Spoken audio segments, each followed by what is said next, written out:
Hello, everyone. I'm Ellery, and today we are going to learn one of the most important verbs in English, the verb to be.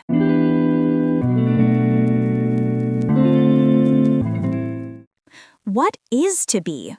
The verb to be means to exist or to be. Forms of to be. The verb to be changes depending on the subject. I am, you are, he, she, it is, we are, they are.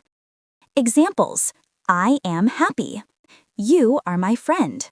He is a student. She is tired. It is cold. We are ready. They are at home.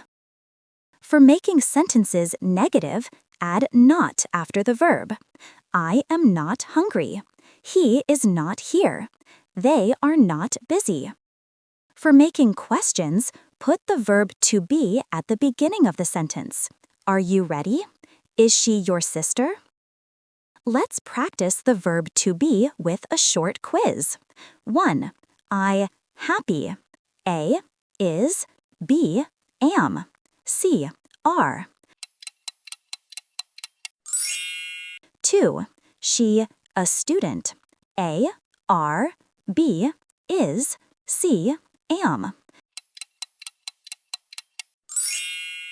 3. They, at home. A, are. B, am. C, is.